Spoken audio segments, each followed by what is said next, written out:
The Ensemble podcast is intended for professional financial advisors. All discussion is limited to publicly available information and should not be interpreted as legal, professional, or financial advice. Ensemble does not hold an AFS license nor provide any financial services. Before making investment decisions, you should obtain financial advice from a qualified financial advisor.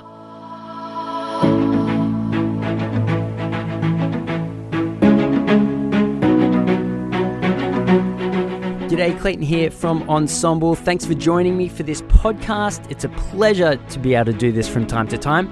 Hopefully you enjoy. If you're not already on Ensemble, please go to ensemble.com or find us in the App Store.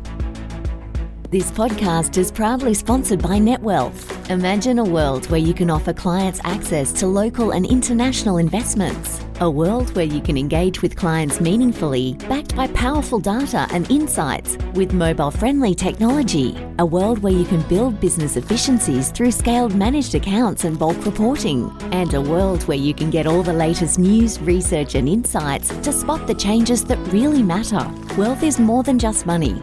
It's about opportunity and progress. A world of opportunity awaits you at netwealth.com.au/woo.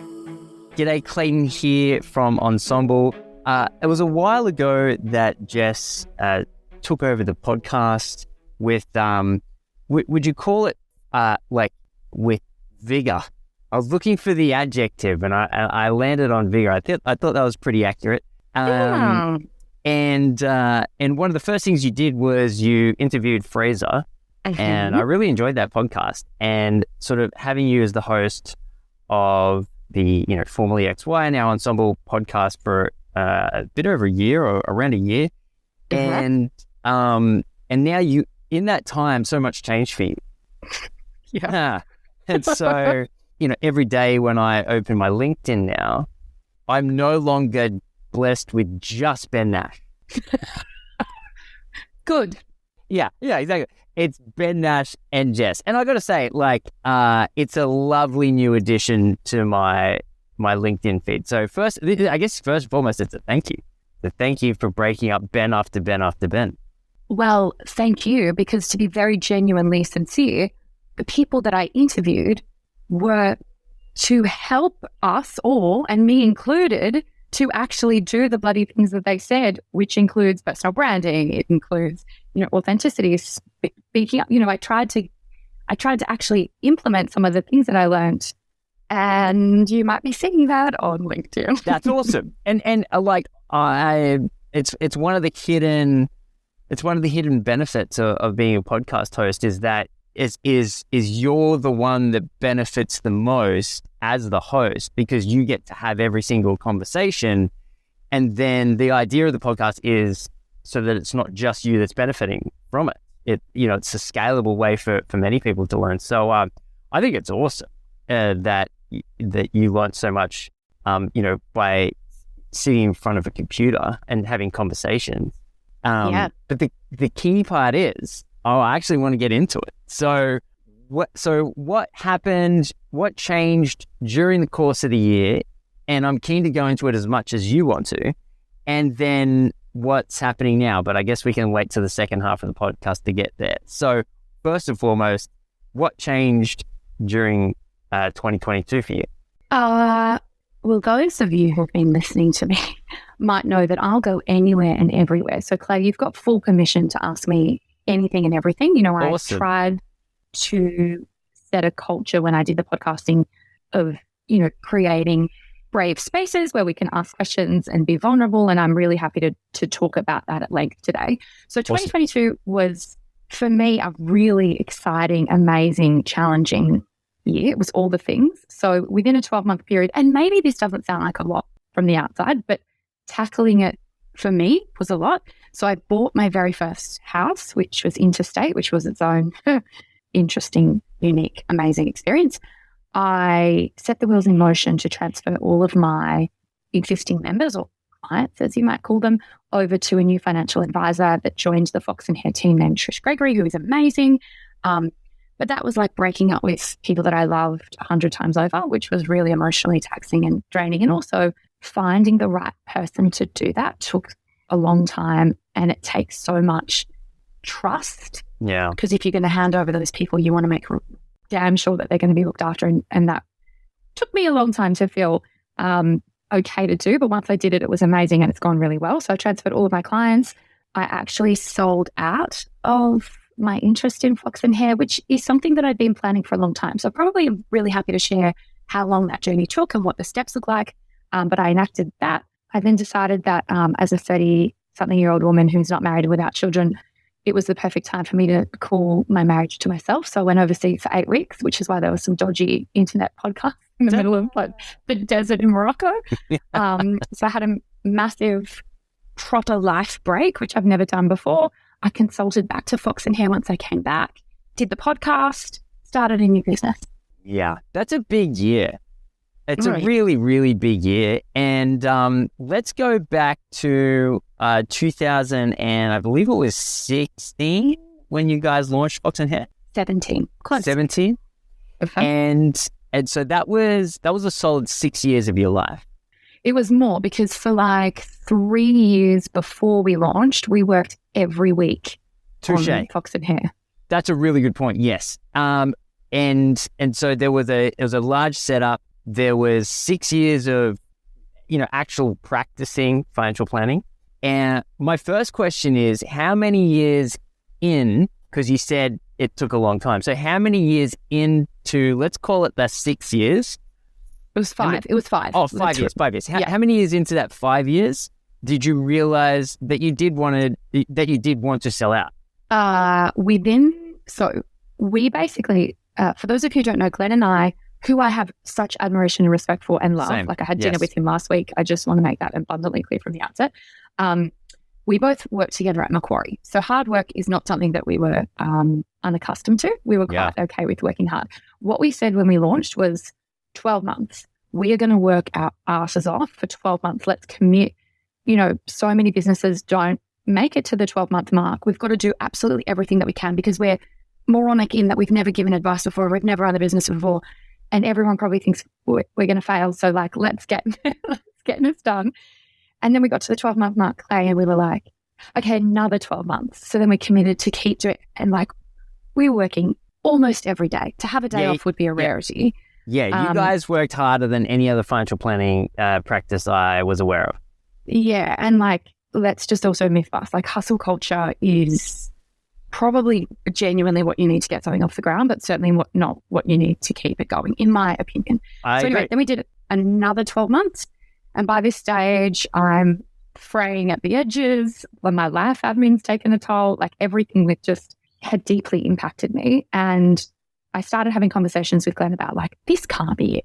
This can't be how other people are running their businesses. We're clearly doing something wrong. And so we tried and we failed at a heap of stuff, implementing new changes, new tech, new people. Yeah. And it basically got to the point where, what I'm really proud of is that we were both able to, the whole way through, be able to be really honest. And I was like, listen, I can't run at this pace forever. And so if this is the pace, we are going to have really sincere conversations about what the future looks like. And Glenn was really great about it because he could see that I wasn't doing what I was good at the way that I should have been because I was just afraid. Yes. So it probably got to about 3.5 years in, and we tried to hire some new advisors. We hired 2 at the same time. One has worked exceptionally well and is still in the business, and one didn't. And the one not working out for various reasons probably was the moment where I realized that was my game plan. I was like, okay, we'll just hire advisors. That'll solve all my problems and I'll have my life back. And then when it didn't work out, and obviously all that work goes back to you, there was just this overwhelming sense of dread. I'm like, that's not how you lead. That's not how you run a business. And so it became really obvious that we had to make some really big structural changes. So we worked on the transition and the exit for about 18 months. Wow. It's kind of interesting because I only had my business for 4 years. So less than you. And I think I probably realized around the 3.5 month mark, maybe 3 year mark, that I didn't want to continue running my own practice. Slightly different reasons, but I think it came back to it wasn't exactly what I wanted to do. And I mean, I say that with full knowledge of what a privilege it is to be able to say that sentence, right? Like I Totally. but at the same time, it genuinely, I wanted to do something else. And so at a certain point, you're feeling that you want to do something else. And what did you know exactly what that was? Yeah.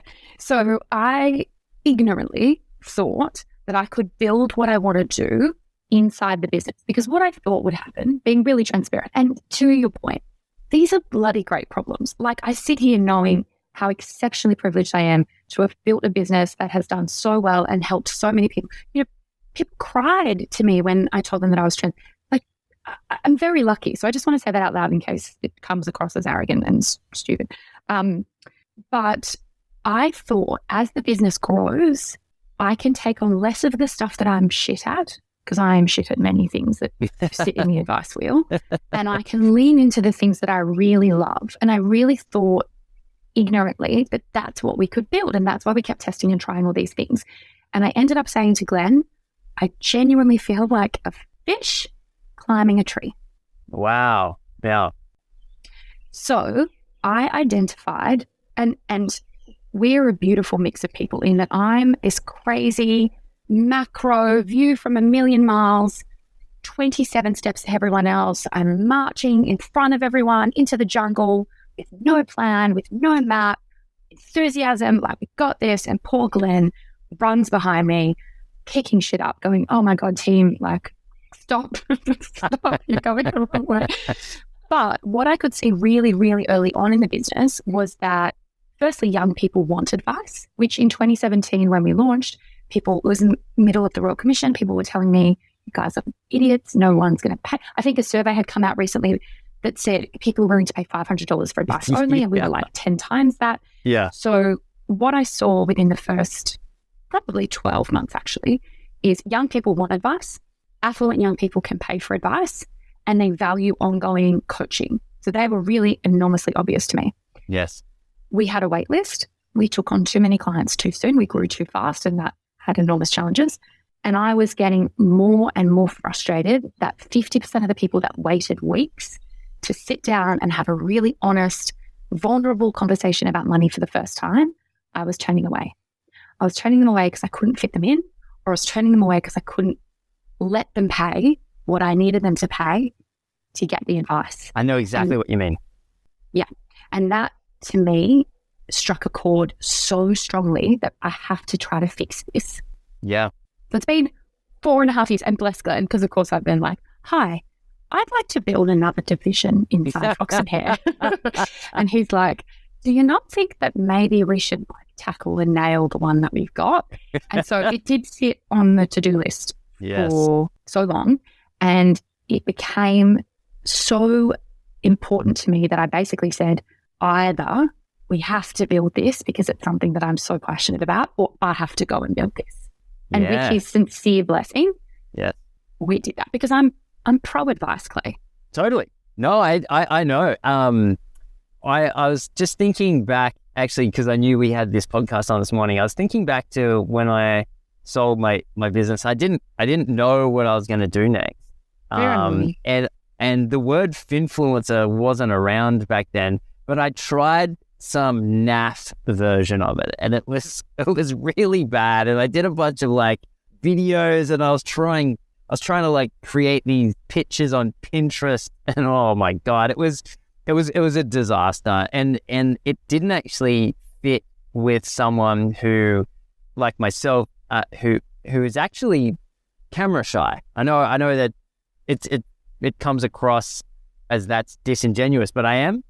Hence why I love podcasts, because it's just audio. And so since a lot has changed, and financial educators and things like that have become a proven demand, right? Especially with TikTok. I think there are stats around how much the term finfluencer or financial educator is getting searched. It's out of control. The numbers are insanely large. Yeah. And so the demand for information is massive. And so this whole financial educator sort of segment of, and I think like most people, I don't exactly know how to describe it yet. Like, is it advice? Is it not advice? And then, for if ASIC's listening, I don't want to take a position contrary to you. So we'll go down whatever path that is the official interpretation. But at least there was a bit of a framework for you to follow in that it's a proven commodity. And if your skill set matches this demand, then I can definitely see how you put those two and two together to say, hey, wait a second, like the demand is massively outstripping supply. And I am a financial planner. I'm not some crypto bro, right? So if I've seen the impact that I've had on people's lives, and if I can do this at scale, then why wouldn't I? Was that kind of the process of how you got there? Exactly that. It was like, when I turn these people away, where am I turning them to? Yeah. And honestly, like a lot of the time I was telling them about books to read or podcasts to listen to or ASIC's Money Smart website, which is very good, but if you don't know what you're doing and you need someone to reassure you that you're doing the right thing or just the basic financial literacy, I wasn't going to send them to some TikTok finance bro for genuine, unbiased information. Yeah. And many of the people didn't want to read the books that are available, and that's why they reached out to a human. So it just really dawned on me that because we don't teach this at school, because we have generational, money trauma and problems that no one seems to talk about, which I'm sincerely fascinated with, I was like, classic me, why don't I just do it? Hell yeah. No, but honestly, I mean, in the amount of time, from the time that you decided, why don't I do this, to the time that you were presenting on stage for the AFR, right? How like, that's a pretty short journey. So I guess what I'm saying is you've done like remarkably well in a very short amount of time. Thanks, Clay. But again, like what everyone doesn't see, it's the tip of the iceberg situation, right? Like I went away for 8 weeks to eat, pray, love my life. I think I read 12 money books. I came home with 43 pages of notes on my course. Like I don't sit still very well. When I see something that I want to do, I don't know. It's like a moth to a flame. I'm like there. Yes. And, I think also I've always enjoyed relationships. I pride myself on, my relationship skills. That's why I think I did well in corporate.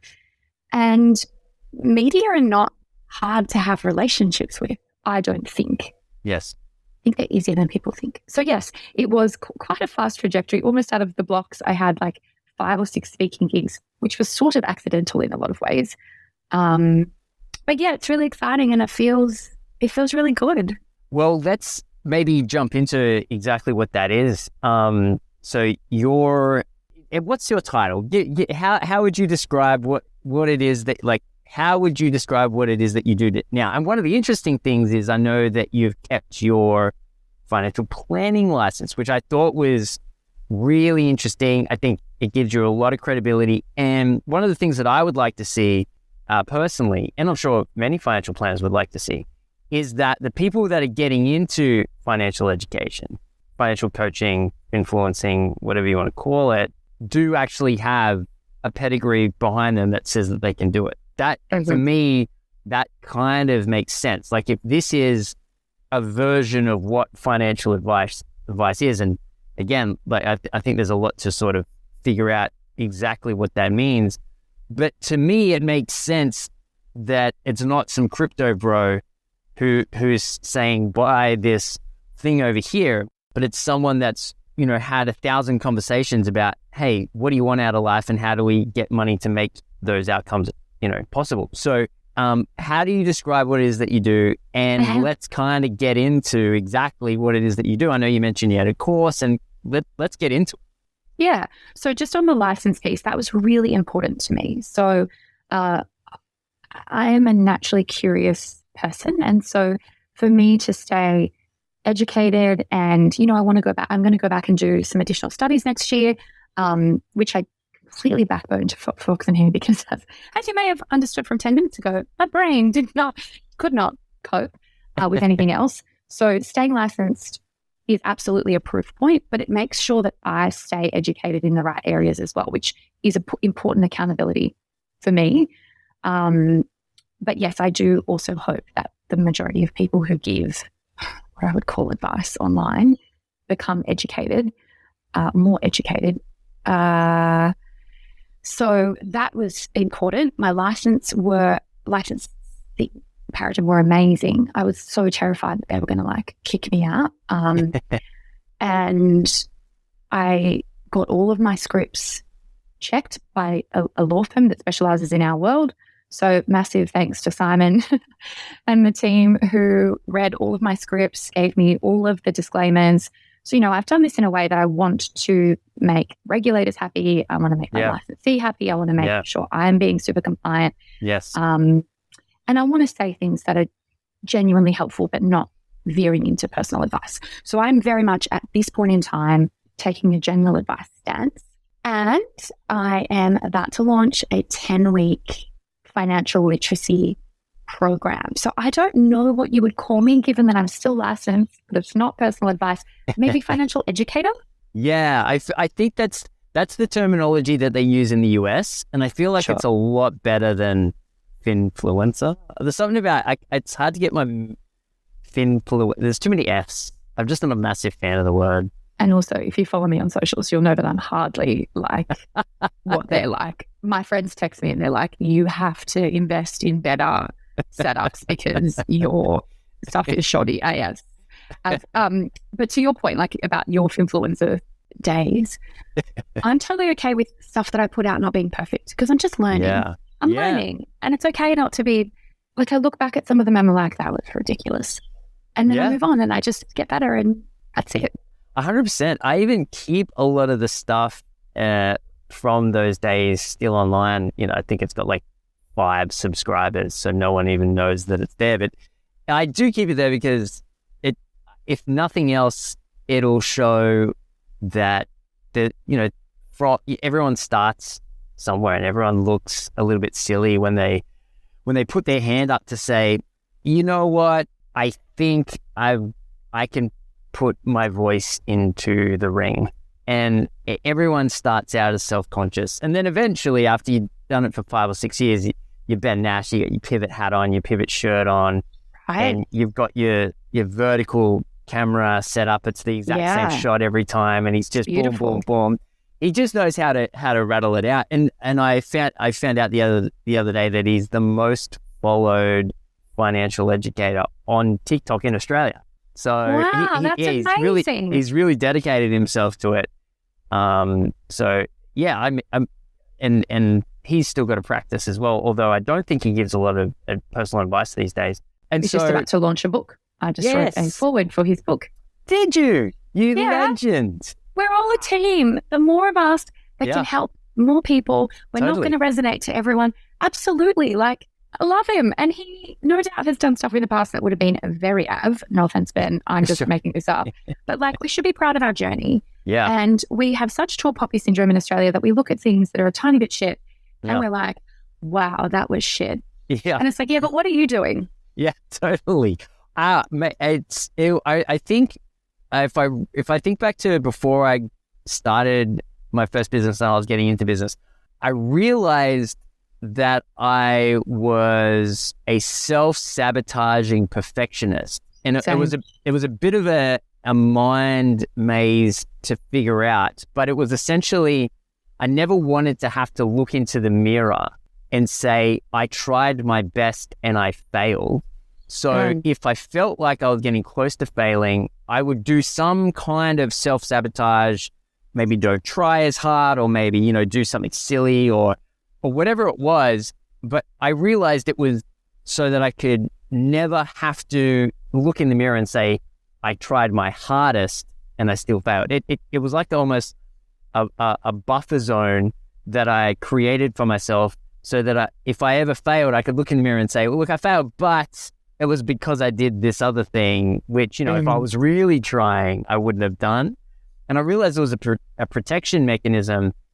And so over time, like I decided that I was going to try as hard as I can. And for every single failure, I'm going to look in the mirror and say, that's okay. And it was a big change. So hard. So hard. Yeah. I had to do some really deep learning about vulnerability. You know, I grew up with a mother who is a matron, like was a literal, like army major, but in a woman. And like, you don't make mistakes. You don't fail. Wow. You do things properly and you get it. She worked in healthcare. So like, you make a mistake, someone dies. And so that's brilliant in that context. That's shit when you're teaching your children how to be adults in the world. And so I possibly similarly to you, you know, Clay, when I was in kindy, this is a ridiculous story, but I think it's helpful in case you're the same. I used to go home on like a Monday or Tuesday night, whenever they hand out homework, and I used to do the whole week's worth, and I used to bring it into the teacher because I wanted to have the teacher check my homework before I submitted it on the Friday.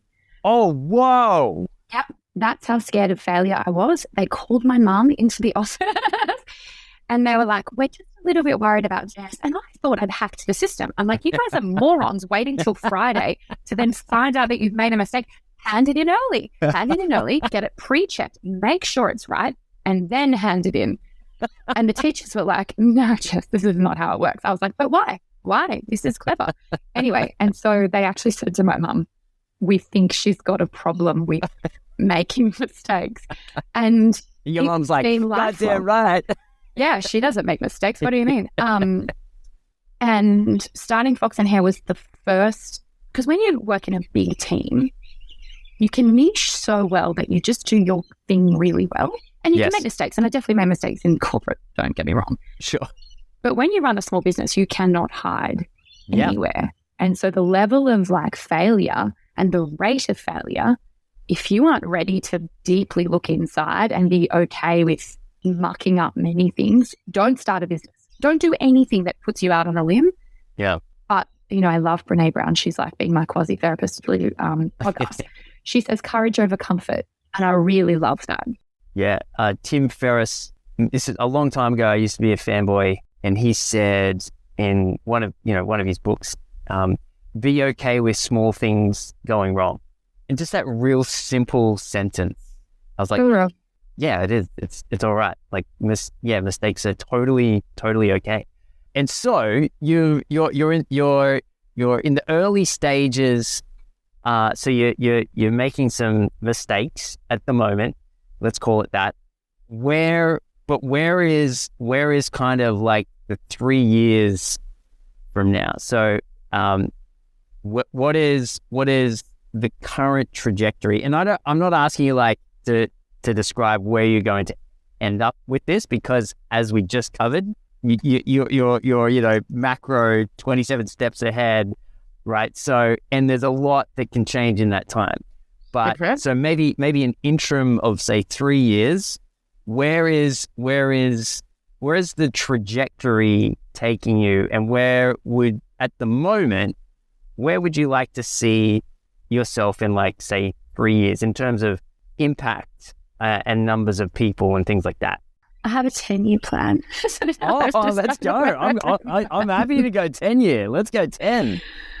I want to help 25,000 young Australians learn and feel good about money. That's my plan. I'd love to help many more than that, but I feel like that's a big enough number for me to have a good, get my teeth stuck into it. Yes. How I deliver that, obviously with changing technology, who the hell knows what that'll look like in 10 years. But I feel like if I can step back in 10 years and know that there is a young generation of people who feel confident talking about money, who have learned things that they never thought that they could learn, or do things that they never thought they could do, that is enormously impactful. And I want to get them ready for getting advice, because I know that the next generation of people in the next 10, 20, 30 years, they're going to have piles of money lumped on them, probably in very emotional circumstances, and possibly not be equipped to know how to manage that well. Think the people who win the lotto or whatever. Like if we have this intergenerational transfer of wealth, and advice is still seen in, no offense, but the pale male style world, and we've done no work on giving people basic levels of financial literacy, I genuinely feel as a profession, we've got a lot to answer for, because we know that this is coming. We know that people who get big lumps of money with no training or understanding of what to do don't manage it well. And so I'm genuinely hoping that I can create a space. And look, I did this through Ladies Talk Money as well. Like, I want to make talking about money a taboo. Like the last taboo, I want that gone. I want I want to normalize talking about money. Yeah. 25,000 people, 10 years. Yeah. I mean, I got a feeling you're going to shoot that out of the water. That's my initial thought. That's good, because it scares the shit out of me. And how are you going to do it? Like, what does a client look like to you? Right. Yeah. And how do you anticipate finding them and attracting them? So at the moment, I've built a 10-week basic beginners financial literacy course for people who I think will be between 18 to 45-ish, who aren't ready, can't afford financial advice. Yep. I'm taking on 50 as my first initial cohort in Feb, because I want to test and learn. I'm a big believer in testing and learning and changing. Yep. And then I want to do 2 more open-ended 10-week courses, so uncapped, this calendar year. Obviously, if you can get people to learn the basics, then I anticipate that there'll be situations where they want to learn about a particular niche topic. And so I can see opportunities to do small, short courses for people who inherited some cash, are pregnant, are going through young and going through a divorce. Like a lot of my girlfriends in their 30s are going through a divorce, and, talk about that from a monetary perspective. So I can see that over time, I can build more courses that are sort of life stage specific. And I'm building an ongoing monthly accountability club, because I think we all know it's one thing to learn about this stuff, but if you don't have someone keeping you to account, it's the fitness plan that gets dusty as you get fat. Oh, look, if information was all that we needed, we'd all be billionaires with six packs. So I couldn't agree more. And so a client to you is someone that's doing a course? Yeah. Cool. For someone who pays for the 10-week program. And then once they finish that program, they have the option to stay on as part of that monthly accountability club, which from a price point is not a profit. It's not a money maker for me. It's genuinely so they show up. So I'm talking like $30 a month. Right. Okay. Would you have these courses on demand, or you have intakes that go through together? Intakes. And the reason for that is, like everything we know, people know that they need to get their money shit sorted. Yes. And for me, and I might change this, but I feel like without creating a club where people are doing it at the same time, they lack the community insight, they lack the community chatter, and they have the best intentions and they pick it up when they have time, which it never. Yes. I don't think that works. I fully agree with you, and that's why I was asking the question, because I think it's a very important question. The concept of on demand, turns out most people just don't value it at all, because it just will never get even close to the top of the to-do list. It's why when we do these virtual all license EPD days, that we do not release a recording at the end. There's no, and the scarcity, and it is scarcity. And the reason why we use the tool of scarcity is so that you bloody do it. Yeah, because you got to.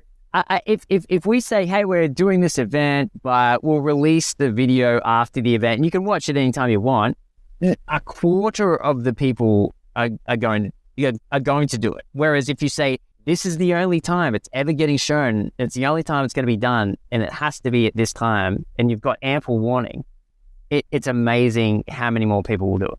Totally. And so to that point, and look, I'm that person. Things sit onto my to-do list. Yeah. I have the best intentions. If I did all the things that my intention list told me to do, oh my God, I'd be such a different person. So to that point, what I am doing is I'm going to release a topic every week so that you've got to keep up. Cool. And there is a community call with me. And I also think community is an interesting concept here, because I feel that money is such a lonely road for so many people, and they feel such shame talking about it. 8 in 10 people feel uncomfortable talking to their closest friends about money. Yeah, wow. But if you can create a community that are going through the same lesson, trying to figure out the same stuff, hard stuff at the Yes. same time. Yes. I don't think, for all of the privacy reasons that we know of, I don't think that exists very well in our world. And I want to bring that in because the power of people sharing their learnings and their failures and their efforts, I think really motivates people to get cracking for themselves. I think it's going to be really, I'm interested to see how much the community is, whether I genuinely feel in time it'll become more valuable than the things that I'm actually talking about. Yeah. And which is it's a great goal if and when I'm just thinking about Ensemble. And that's exactly who I've modeled it off. Yeah, because the moment that we sort of stepped away from sort of, owning every single piece of content, or I guess probably the way to think about it is the more that content is user generated, the more accurate it is at the end of the day, because people are talking about the legitimate concerns or interests or things that they want to explore. And then those that have some level of experience or are following the same journey can converse. And that, especially because the bigger that becomes, the harder it is to, I guess, make it appropriate for everyone. But here's the other crazy thing that I've learned, and this might be relevant, is that if you look at these platforms, call them, that have a high level of usage, it's not because everything on there is always relevant to the person looking at it. And that's counterintuitive at first, but it's a really interesting concept because finding the thing that's relevant to you in amongst other things that aren't is just as rewarding. In fact, it's more rewarding than it just being delivered to you because you're in control of finding the thing that's relevant to you. It's a really interesting concept. And yeah, I'm definitely happy to talk about it more with you if that's the path that you're going down. It's not that I know everything about it. It's just an interesting concept that I've thought about over the last couple of years because it's one of those things that we're constantly battling. It's like, do you make every single, do you niche a platform down or a community down so that it is maximum value for each person that turns up at all times, or do you provide an environment that people can wander and search for themselves? And yeah, the research kind of lands on the latter, which is super counterintuitive because if it was up to me, I'd be like, oh, everything has to be like insanely high value, immediate access. That's like where my mind goes, but it turns out that's not necessarily how people want to learn, which is kind of interesting. So first up, a massive thanks to M. Blanche because no one has built communities like my God, totally. y'all. Yeah. So I reached out to her last year and was like, hi, you build communities so well, teach me. And so I had a session with her, and if anyone that has had interactions with her knows how she's the most amazing person. But I also think to your point, and I'm still absorbing what you're saying, but I think most people are naturally curious, particularly on a platform like yours, because we go there to learn and we don't know what we don't know. And so there is that element of curiosity of like, what are other people doing? What are other people learning about? And this is not what I came for, but now you've scratched my itch and you've piqued my interest. And so I could sort of see, just thinking how my brain works, why that makes complete sense. But it does go against everything that you would expect you need to build it in the way of. Absolutely. And yeah, I've spent some time on it simply because, when we first launched the platform about 3 years ago, we made it ultra niche, and there were like unique journeys depending upon, how far you were into your advice career, what role that you had, what your specialities were. Like we went super niche and then it dried up and we went, what did we do wrong? I thought that what I delivered was precisely what people wanted. But then, I then went and sort of backwards engineered, again, speaking about failures, then and pivoting and learning and testing, like that was a huge one for us. I think this is also interesting if you have a marketing strategy and you're starting to use tech to really niche down on the content and get really specific about segmenting your content of your client base. Well, with emails, it's different. Oh, for God's sakes. So email... Teach us. So email, you have to be precise. Oh, okay. All right. But then they can wander once they're in. Correct. So it's almost, there's a juxtaposition in, so people will only react inside of an email because the threshold for action is so high, because everyone hates their inbox. It's the worst place in everyone's life. So in order to get through to someone via email, it has to be pinpoint accuracy. Like our emails are even sent out at a time in the day that you're most likely to engage. What platform do you use to send emails?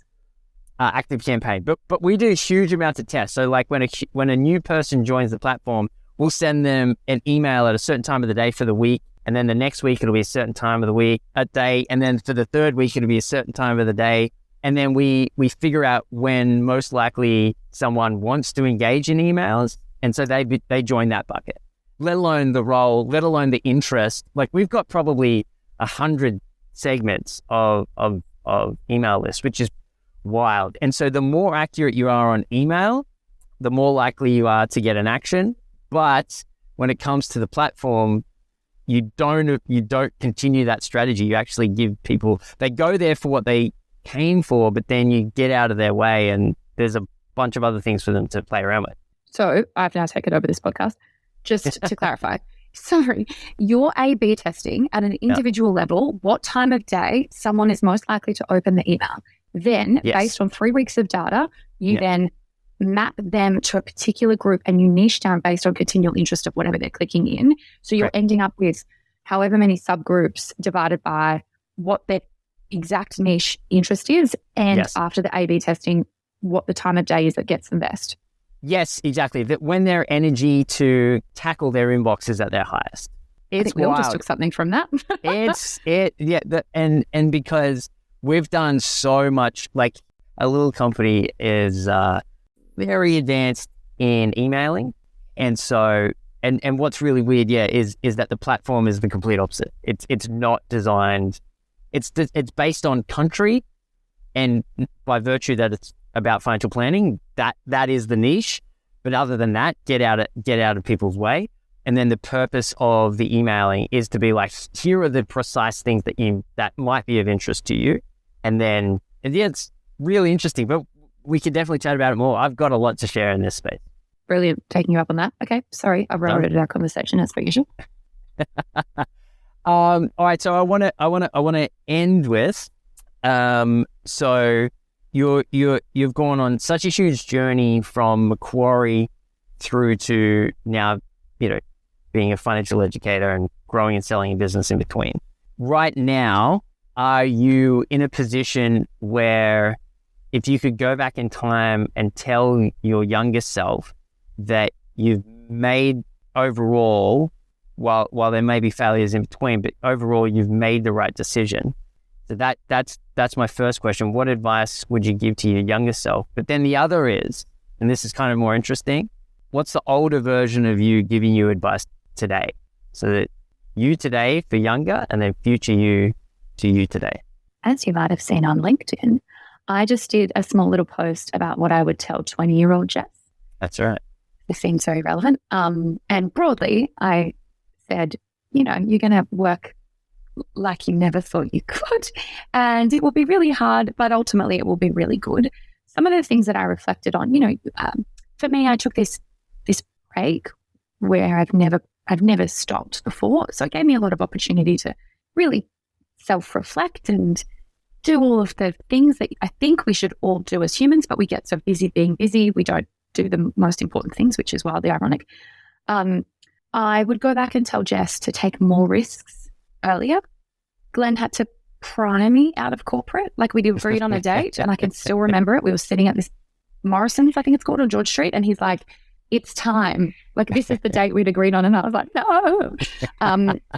So, I'm naturally it's that perfection piece, I think, that comes back to, unless something's fully thought through, or I have all the answers, or it's deeply within my control, I feel uncomfortable. And so I would tell myself to remind myself of how unhelpful that is. And so fail more, take more risks, try stuff, just try stuff, and be totally okay with the fact that it's not all going to land well.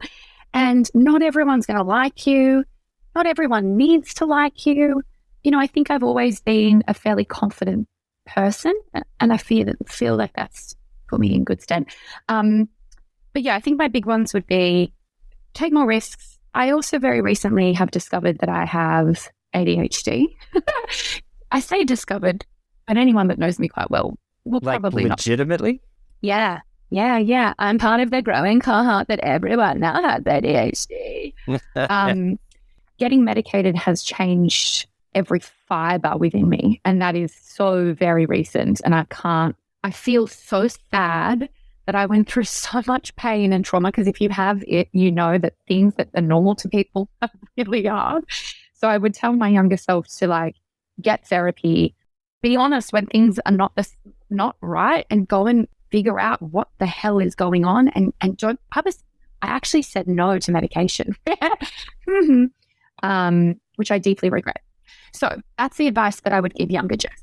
The advice that older Jess would probably give me is to remember that this is my one only precious life, and that it is my job to steer my life in the direction that I want it to go in. No one is coming to save me from myself. No one is going to rip me out of bed at 5:30 in the morning to get my ass into gear, to do the things. No one's prying chocolate out of my hands or turning off the Netflix instead of opening a book. Like, I have to remember that I am in control. In most instances, that I have a choice, and that work is an element of my life, but it's not who I am as a person. And I need to decouple my worth as a human and my success in my work or business from each other, because they are totally not the same. Older Jess is very smart.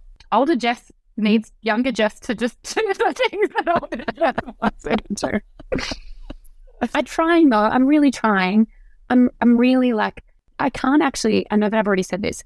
The podcast guests that I had on over the last 12 months, I think about all the time. Whether it's Paul, who does phone calls to and from the office to save time, whether it's Felicity, who reads a book a week, Carly, who talks about being authentic. Like, those people burned elements of what they do well into my brain. Yeah. And it just shows you, like, if you listen to people and you're ready to do hard work, yeah, you can change. Things can change. Older Jess, I think I need older Jess on speed dial as well when it's like 11:30 at night and I'm watching YouTube and older Jess says, go to bed. Okay. Yeah. Yeah. Look, I want to thank you so much for getting a chance to work with you. You were an amazing host for us. And I think what you brought to advisors was something really unique. And I'm just ecstatic that we were able to share that information. And now, as you move into more and more your financial education work, I'm really pumped for you. Thanks, and I think Clay. this is perfect for you. And I think you're going to nail it. So, yeah, I'd be stoked if whoever is hosting the podcast a year from now, I got someone in mind actually, that if we could get an update, that would be awesome.